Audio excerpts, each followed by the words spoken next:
Dave Iceland, back with another episode of the Journeyman Project 2 Buried in Time. We're still in post-commentary. We will be for at least one more episode because this whole session got its audio nuked for some odd reason. Last episode we checked the Symbiotry technology discussions. This episode we're looking at the Louvre auction raises $138.5 billion. Oh boy.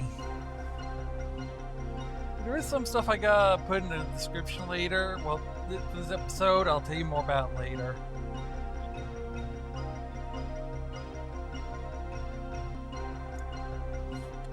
Oh, I need that drink.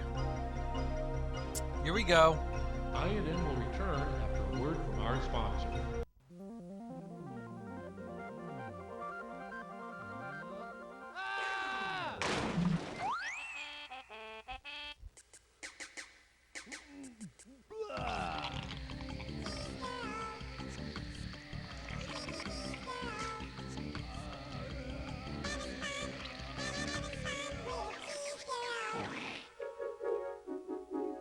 Cheese girl!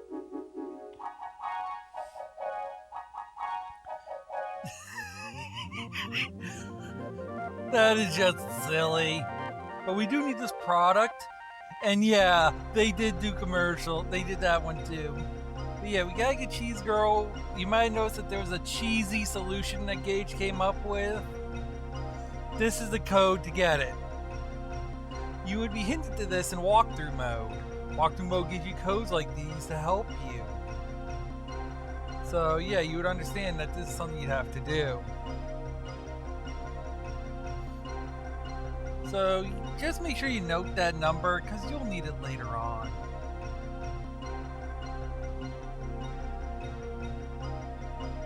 But not that much. I guess Gage will be paying for a lot of stuff. I hope he doesn't mind. By the way, I should say we will be getting that at the end of this episode. Hopefully. In a last-ditch effort to stay afloat, the Louvre Art Museum held an auction of unprecedented scale yesterday. The museum was forced to sell off many of its older collections to pay off creditors and to raise funds desperately needed for renovations to the facility. In a fervent display of support, the art community rallied around the historic landmark, showing that the museum itself is every bit as valuable an artifact as any of the works of art it contains. The auction was an astounding success, raising 138.5 billion credits, easily surpassing the 100 billion credit goal. This windfall was due in large part to one generous bidder who preferred to remain unidentified. Martin Walker is standing by with a live report from the Louvre. And we'll go to that in a second, but dang. All that money. Thanks, Mark. I'm standing inside the historic Louvre Museum in Paris. Behind me sits one of the few pieces to survive yesterday's extensive art auction. Items up for auction included artifacts and works of art from many of the Louvre's oldest collections, including the Da Vinci exhibit, the ancient Egyptian, and Toltec Mayan exhibits. 4 particular items were snapped up by a generous bidder who paid much more than the asking price. The bidder's identity is unknown, but it is assumed to be an art enthusiast who didn't want to see the Louvre shut down. There are rumors, however, that the buyer may actually have been acting on behalf of another race in the Symbiotry, which, according to the Earth History Preservation Act of 2322, would be illegal. We're told an investigation may follow. Museum sources that I spoke to speculated that the revenue from the auction will be enough to keep the Louvre in operation for at least the next 5 years. However, they warned me that the price of admission may go up in order to help cover operating costs. A small price to pay for such a wealth of human history and culture. Yeah, it would be worth it, even if they had to raise costs to still go, because that is kind of a big thing. I mean, could you imagine going to the Louvre? That's a lifetime trip right there. But let's check financial difficulties.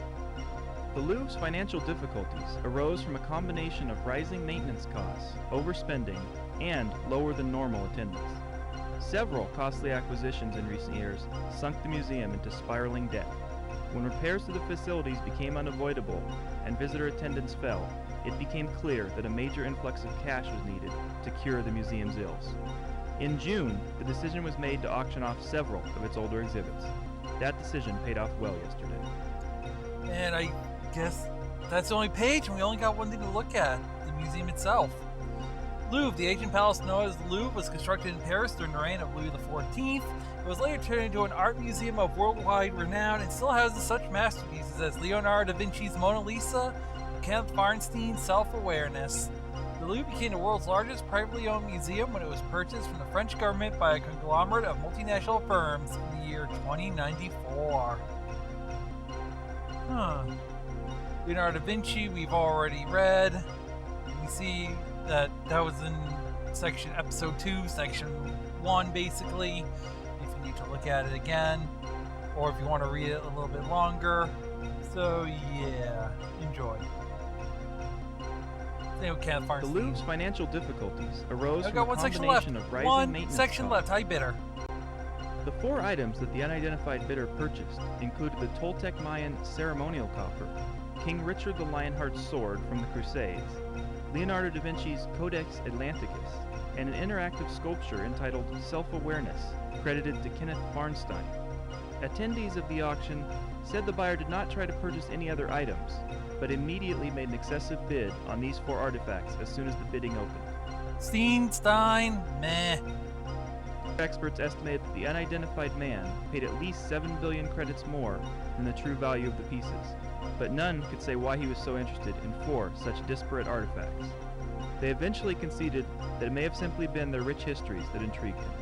And we'll get more info on the items now, which we're going to see before.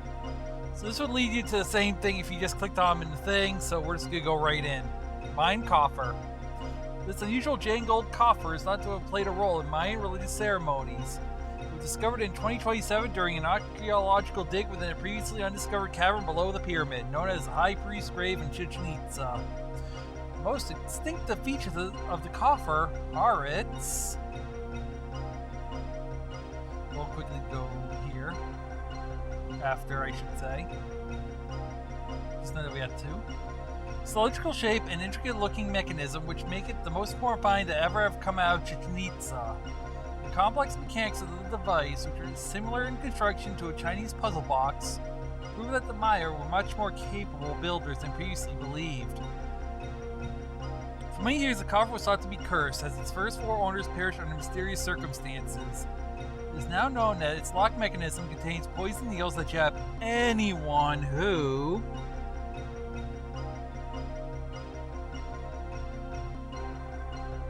attempt to open it without having entered the proper combination. Yet, despite the fact that the coffer is now better understood, old beliefs and superstitions have dissuaded any further attempts at opening it. Unfortunately, radiography has yielded few clues about the contents of this unique coffer, which currently resides in the Louvre Museum of Art and History. High Priest's Grave, the small pyramid located just outside Chichen Itza urban center, is a replica of the massive El Castillo pyramid, which lies in the middle of the ancient Mayan city.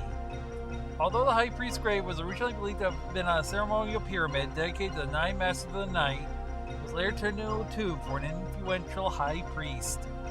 El Castillo, the pyramid known as El Castillo, is located in the middle of the urban center of Chichen Itza, constructed sometime around 700 AD. The huge pyramid is dedicated to the Mayan god Kukulkan, or however you say it, known as the Aztecs as Quetzalcoatl, the plum serpent. I know that one from Final Fantasy. Kulukulan, or however. The Central American Indian god Quetzalcoatl, known as the Maya as Kukulkan, was the god of the morning and evening star. He was also the patron of art, literature, agriculture, and science. Represented as a feathered serpent, Quetzalcoatl was the chief deity of the Toltecs. You can see the other name used because I've read Final Fantasy too much. Toltec civilization ruled the ancient American highlands from the 10th to 12th centuries AD. When they were invaded by neighboring Indian tribes, the Toltecs were excellent craftsmen and sophisticated builders added their influence seen in Chichen Itza and other classic Mayan centers. Because I didn't read that one, I think I might have, I'm not sure. We'll just cover it just to cover our bases and make sure. I've done so much reading, it's not even funny. Masters of the Night, the ancient Maya believed that the twilight hours were ruled over by 9 gods whom they called the 9 Masters of the night. These were the nastier gods of the Mayan pantheon and regularly required ritualistic sacrifices for their appeasement. The 9 Masters of the Night were also believed to rule over the 9 levels of the underworld, through which the souls of the departed were said to travel on their journey to the dead land. I said dead end.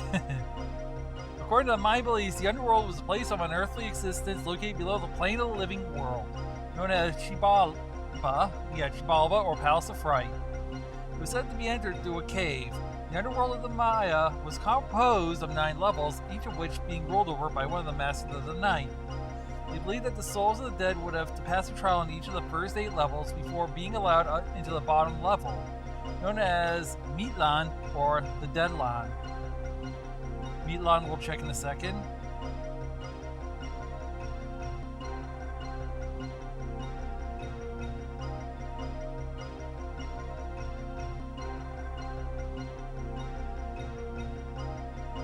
The ancient Maya believed that Meatlan, the Deadland, was the destination for the souls of the departed.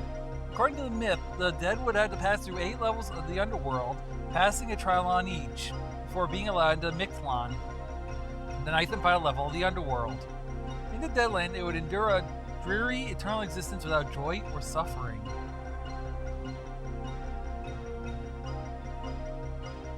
And that's the end of this part. Richard I's sword. This beautiful sword remains one of the finest relics of the medieval period. Its masterfully engraved forged shield blade is embellished with intricate ornamental designs from the very tip down to its elegantly simplistic hilt, which is punctuated with a 4-carat diamond. Ooh. Thought to have been lost forever after taken by Philip Augustus in the siege of Château-Gallard in 1204, this masterpiece was unearthed almost a millennium later during the excavation of a condemned French chateau. The sword had apparently been in the collection of a wealthy baron, who hid his valuables in an underground bunker during World War II. They remained there for almost 3/4 of a century until rediscovered in the year 2015. The collection of, condemned French chateau. Blah. Codex Atlanticus is next. The Codex Atlanticus is Leonardo da Vinci's Codex on Flight. It contains his collected observation on the flight of birds, as well as designs for flying machines and other thoughts on how flight can be achieved by humans. The Codex Atlanticus, like all da Vinci's other codices, is written in Latin mirror code. Someone's getting a little hoppy. Giving us a glimpse of his secretive nature. It is not known whether any of the flying machines designed by da Vinci were ever built. If so, they are certainly not capable of flight. However, as the designs and concepts will be seen in working flying machines centuries later, there's no denying that da Vinci must be credited as the father of the flying machine. Interesting. At least this one has nothing hard for us to read other than the actual stuff. Self-awareness is the last one. Oh, are you guys noticing something? I'll let you figure it out. The interactive sculpture entitled Self-Awareness is one of a series recovered from the Dirac space station Amarox in AD 2282. They were later accredited to artist and biotechnologist Kenneth Farnstein, or Steen, whatever. These sculptures have long been the subject of much speculation and controversy as they followed a series of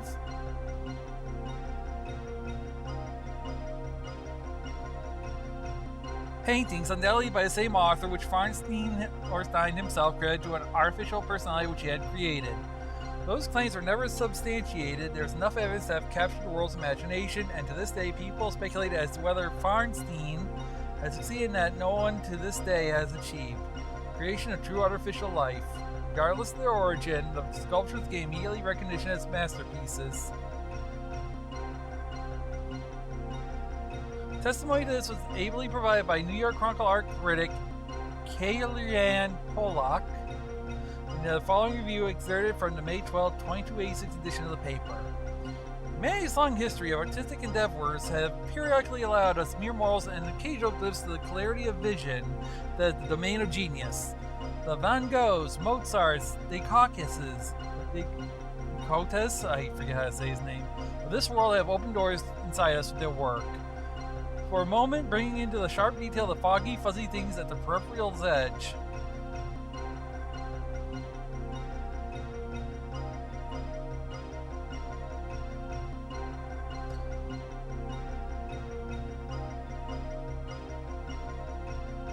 of our own introspection. With an astounding series of multidimensional emotive constructions, the anonymous, I'll never be convinced of the popular crediting of Feinstein, auteur of the Self-Here Life sculptures, places herself among the ranks of history's great cartographers of the soul. The pieces of which their neutral form of luminous spheres are impressive enough for their unfathomable technology have a physical presence that is impossible to convey in words, as indeed they have.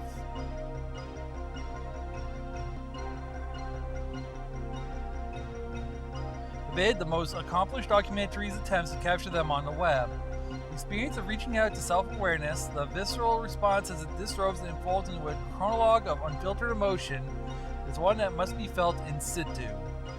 One has a sense, as with all great art, that is they're responding to you personally. What truly sets the Self-Here Life works apart, however, beyond the controversy of the discovery and the novelty of their media, is a sense of unself-consciousness as if the artists were simply purging.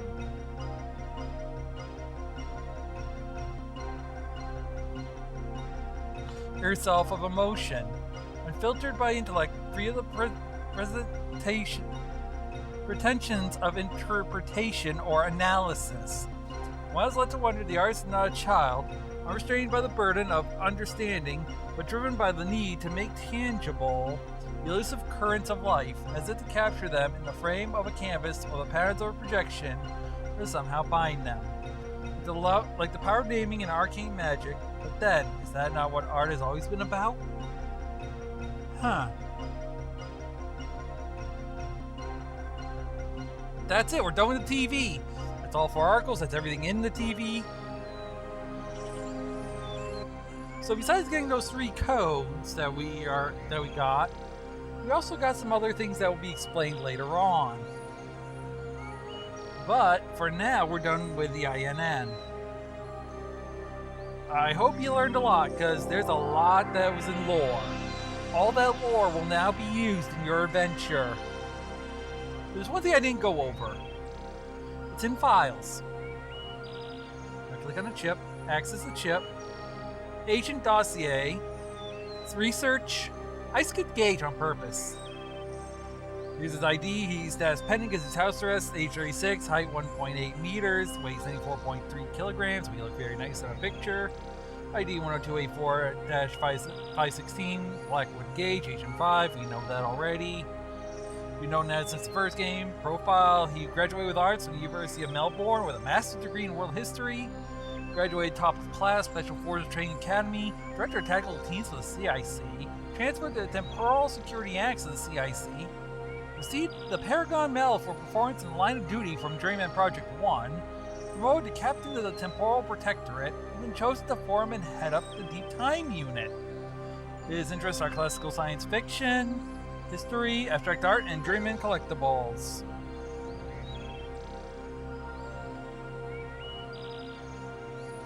Interesting. Very interesting. We return. Missions. Chichen Itza, 8/20/1050. Tadeo Gallard, 3/16/1204. Da Vinci Studio, 12/1/1488. Feinstein Lab, 1/26/2247. They're linked to the Louvre auction and the case and the stuff that was found in the locker. All this seems to be one big circle. Our missions have to be connected somehow. Amazing.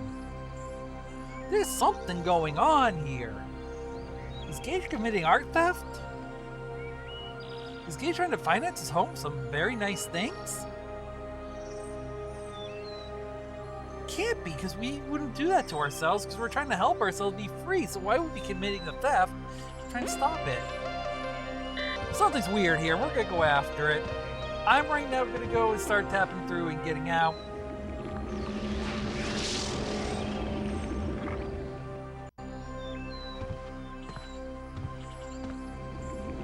Thank you for that. Alright, I think. It doesn't matter as long as you get over to the food replicator. I'll go this way. It's easier. Is that big thing in the background? We're going to it. Past these. Nope. Alright. Yep. No. Yeah. Alright. So make sure I'm going the right way. Make sure there's nothing around. Right here. Here we go. Menu. Power. Menu. Auto chef will never work. Now process your request. You have already replicated the allotted meals for the current date and time. Thank you for using Auto Chef. So we don't even get a meal. We're allowed to starve here. Unless we do something. Doesn't matter what you hit, you get nothing. So I guess we're just gonna have to order us some cheese spread, huh? Well, let's enter the code. First we'll go for... Oh, by the way, don't use the number pad for typing for this part. Use the top bar or the numbers on the right. If you try using the number pad here, you're gonna just move. 6, 2, 5, 9, 4, 9, 7, 8. I say use the top of the keys above the W and all that, WER and all that above that. So that's Cheese Girl. The next one, Omniglot Biochip. I did it. Mine not working, just goes to the number pad. I do it again too, watch. Right here, I'm about to hit the number. Whee! I give myself a nice little tap on the head saying don't do that again. Shop net. 6, 8, 9, 2, 2, 3, 7, 8. Transmit. That's the biochip. We need it. Shop net. One more time. 538 48 257. I'm doing this in order of importance from most important to least.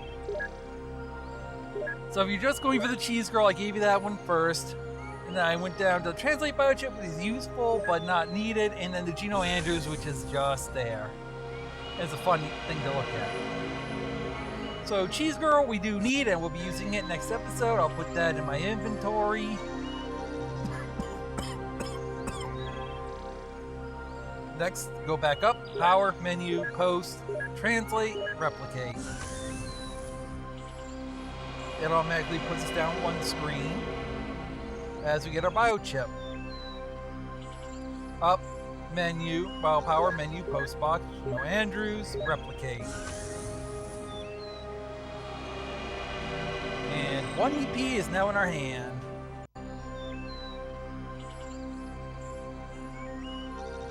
Ooh, I gotta check that mug out. Okay. Oh, that's actually quite cool. I could use a mug like that. It's even got the Journeyman logo. But it's like time reversed itself and everything just pulled right back in. I wish I had a mug like that. They make a lot of messes a lot easier to pick up. Where's my mug that does that? Come on! Again, it's probably the liquid, not the mug itself. And yes, you can run all the way around it. You don't want to do that, but you can if you really so desire. Just a pain in the butt if you do, because then you're trying to run back around, trying to get out, trying to go here. And then it's just a pain in the butt. I'm gonna go back to the Environ system.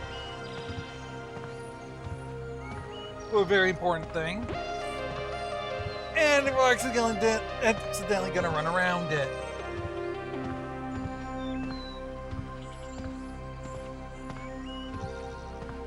Alright. And we're gonna do it again because for some reason, instead of going left like I wanted to, it decided to do the same thing. Round and around and around and around. Ugh. Left. Down. And in.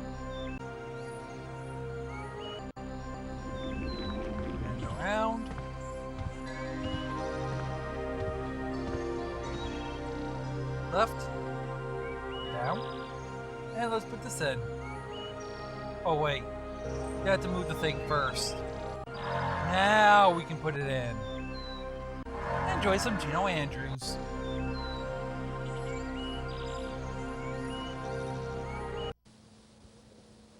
I'm not here right now. I'm at rehearsal. You know the routine. Name, number. I'll get back to you. Thanks. Hi, it's me. I know it's been a while, but I found some things that belong to you. If you like, you can stop by and pick them up sometime. I'll be home this evening. It's just some records and tapes and some pictures, but, you know, I thought you might like to have them. Okay, maybe I'll see you next week.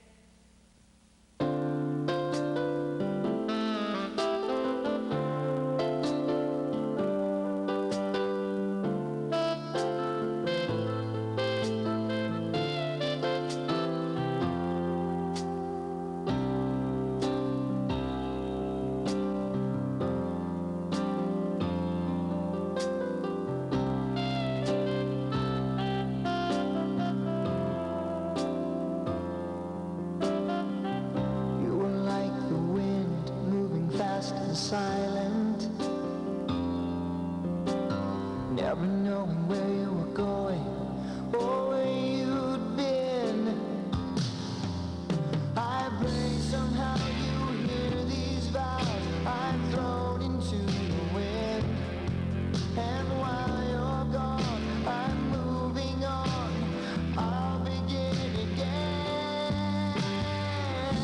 Right or wrong, you're wondering if I'll be standing strong. You have my word.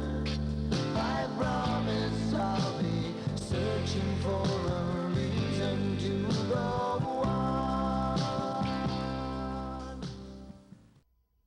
And that was the great Gino Andrews. He was known for other things, like the movie Coldplay, as well as a few other great things, but especially the Journeyman Project.